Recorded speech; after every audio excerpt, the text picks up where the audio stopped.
من الشیطان الرجیم بسم اللہ الرحمن الرحیم وَإِذْ آتَيْنَا اور جب ہم نے دی موسیٰ علیہ السلام کو الکتاب کتاب والفرقان اور جدا کرنے والا لعلکم تہتدون تاکہ تم سیدھی راہ پاؤ۔ وَإِذْ آتَيْنَا مُوسَى الْكِتَابَ وَالْفُرْقَانَ موسیٰ علیہ السلام کو ہم نے کتاب اور فرقان دی۔ فرقان یعنی حق اور باطل کے درمیان فرق کرنے والا۔ کتاب سے مراد تو تورات ہے، اور الفرقان سے کیا مراد ہے، اس میں دو قول ہیں۔ نمبر ایک، اس سے مراد بھی تورات ہے، اور نمبر دو، اس سے مراد معجزات ہیں، کیونکہ وہ بھی حق اور باطل میں فرق کر دیتے ہیں۔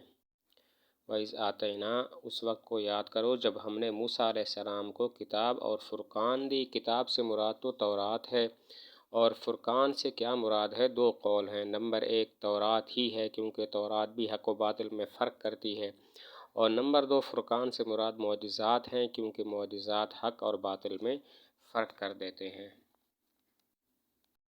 لعلکم تہتدون تاکہ تم ہدایت پاؤ، یعنی تاکہ تم کتاب میں تورات میں غور و فکر کر کے ہدایت پاؤ۔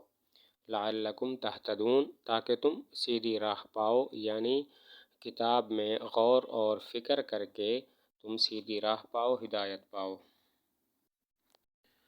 وَإِذْ قَالَ اور جب کہا موسیٰ علیہ السلام نے لِقَوْمِهِ اپنی قوم کو، یا قوم اے میری قوم، انکم بے شک تم نے ظلمتم نقصان کیا انفسکم اپنے آپ کا، باتخاذکم العجل تمہارے بچھڑے کو معبود بنانے کی سبب سے، فتوبوا پس توبہ کرو، الی باریکم اپنے پیدا کرنے والے کی طرف، فاقتلوا پس مار ڈالو، انفسکم اپنے آپ کو، ذالکم یہ خیر لکم تمہارے لیے بہتر ہے، عند باریکم تمہارے پیدا کرنے والے کے ہاں، انہو بے شک وہ،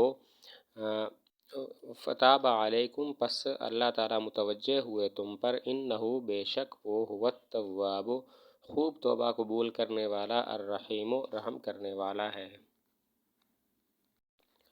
قوم سے مراد یہاں پر وہ لوگ ہیں جنہوں نے بچھڑے کی عبادت کی تھی، اور ظلمتم انفسکم کا مطلب ہے تم نے اپنے آپ کا نقصان کیا ہے۔ تو آیت کا مطلب یہ ہوا کہ موسیٰ علیہ السلام نے ان لوگوں کو کہا جنہوں نے بچھڑے کی عبادت کی تھی کہ تم نے بچھڑے کی عبادت کر کے اپنے آپ کا نقصان کیا ہے۔ قوم سے مراد وہ لوگ ہیں جنہوں نے بچھڑے کی عبادت کی تھی، اور ظلمتم انفسکم کا مطلب اپنا نقصان کرنا۔ مطلب ہوا کہ ان لوگوں کو موسیٰ علیہ السلام نے کہا جنہوں نے بچھڑے کی عبادت کی تھی کہ اے میری قوم، انکم ظلمتم انفسکم تم نے اپنا آپ نقصان کیا ہے، فتوبوا الی باریکم تو اب اللہ تعالیٰ کی بارگاہ میں توبہ کرو۔ فاقتلوا انفسکم اپنے آپ کو مار ڈالو، اس کا مطلب یہ ہے کہ تم میں سے جو لوگ بری ہیں وہ مجرموں کو قتل کریں۔ اپنے آپ کو مار ڈالو، اس کا مطلب ہے تم میں سے جو لوگ بری ہیں جنہوں نے بچھڑے کی عبادت نہیں کی تھی، وہ مجرموں کو قتل کریں، ان کو قتل کریں جنہوں نے بچھڑے کی عبادت کی تھی۔ اب فاقتلوا انفسکم میں دو احتمال ہیں۔ نمبر ایک، یہ توبہ کی تکمیل ہے، مطلب یہ ہے کہ توبہ بھی کرو، اپنی ندامت کا اظہار کرو اللہ تعالیٰ کے ہاں، اور اس توبہ کو مکمل کرنے کے لیے فاقتلوا انفسکم اپنے آپ کو مار ڈالو۔ اور دوسرا احتمال یہ ہے کہ اپنے آپ کو مار ڈالنا یہی جو ہے وہ توبہ ہے۔ توبہ کرو، یعنی تمہاری توبہ کی صورت یہ ہے کہ اپنے لوگوں کو مار ڈالو، جو بری ہیں وہ مجرموں کو قتل کر دیں۔ فاقتلوا انفسکم میں دو احتمال ہیں۔ نمبر ایک، یہ توبہ کا تتمہ ہے، توبہ کی تکمیل ہے، یعنی توبہ کرو، ندامت کا اظہار کرو، اور اس کو مکمل کرنے کے لیے اپنے لوگوں کو قتل کرو، بری مجرموں کو قتل کریں۔ دوسرا احتمال یہ ہے کہ یہی بعین ہی توبہ ہے، تم توبہ کرو اور اس توبہ کی صورت یہ ہے کہ اپنے لوگوں کو مار ڈالو، مجرموں کو بری لوگ قتل کر دیں۔ ذالکم خیر لکم عند باریکم یہ قتل کرنا تمہارے حق میں اللہ تعالیٰ کے ہاں بہتر ہے۔ اس کے بہتر ہونے کی وجہ یہ ہے کہ اس قتل سے یہ لوگ شرک سے پاک ہو جائیں گے اور ہمیشہ کی زندگی پا لیں گے۔ یہ قتل کرنا اللہ تعالیٰ کے ہاں تمہارے حق میں بہتر ہے، اور اس کے بہتر ہونے کی وجہ یہ ہے کہ یہ لوگ شرک سے پاک ہو جائیں گے اور ہمیشہ کی زندگی حاصل کر لیں گے۔ چنانچہ قتل شروع ہوا۔ حضرت علی رضی اللہ تعالیٰ عنہ سے مروی ہے کہ مقتولین کی تعداد 70,000 تھی۔ یہ دیکھ کر حضرت موسیٰ علیہ السلام کو غم ہوا، دعا کی کہ اللہ تعالیٰ سے دعا کی ہے کہ اب ہمیں معاف کر دیا جائے، سارے بنی اسرائیل قتل ہوتے جا رہے ہیں اکثر۔ تو پھر اللہ تعالیٰ نے موسیٰ علیہ السلام کو وحی بھیجی کہ کیا تم اس بات پر راضی نہیں ہو کہ میں قاتل اور مقتول دونوں کو جنت میں داخل کروں اور جو قتل ہوئے ہیں ان کو شہادت کا مرتبہ دے دوں۔ چنانچہ یہ قتل جاری رہا۔ حضرت علی رضی اللہ عنہ سے مروی ہے کہ مقتولین کی تعداد 70,000 تھی۔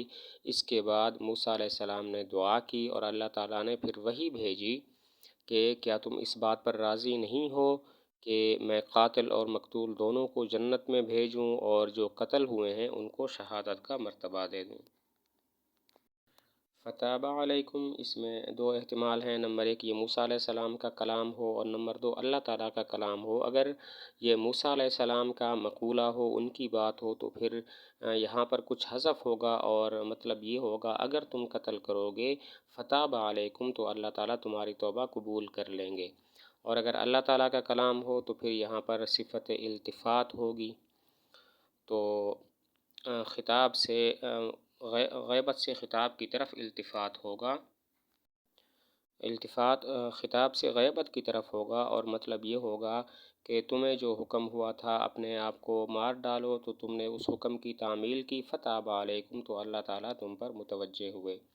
فتاب علیکم میں دو احتمال ہے، نمبر ایک موسیٰ علیہ السلام کا مقولہ ہو، اور نمبر دو اللہ تعالیٰ کا کلام ہو۔ اگر موسیٰ علیہ السلام کا مقولہ ہو تو کچھ حذف ہوگا، اور اصل مطلب یہ ہوگا کہ اگر تم اپنے آپ کو مار ڈالو گے فتاب علیکم تو اللہ تعالیٰ تمہاری توبہ قبول کر لیں گے۔ اور اگر اللہ تعالیٰ کا مقولہ ہو تو پھر یہ التفات ہوگا خطاب سے غیبت کی طرف، اور مطلب یہ ہوگا کہ اللہ تعالیٰ نے جو تمہیں حکم دیا قتل کا، اور پھر اس کے بعد تم نے اس حکم کی تعمیل کی تو فتاب علیکم اللہ تعالیٰ تم پر متوجہ ہوئے۔ انہ هو التواب الرحیم، تواب کے دو معنی ہیں، نمبر ایک کثرت سے توبہ قبول کرنے والا، اور نمبر دو توبہ کی توفیق دینے والا۔ التواب الرحیم، انہ هو التواب الرحیم، بے شک وہ خوب توبہ قبول کرنے والا، رحم کرنے والا ہے۔ تواب کے دو معنی ہیں، نمبر ایک کثرت سے توبہ قبول کرنے والا، اور نمبر دو توبہ کی توفیق دینے والا۔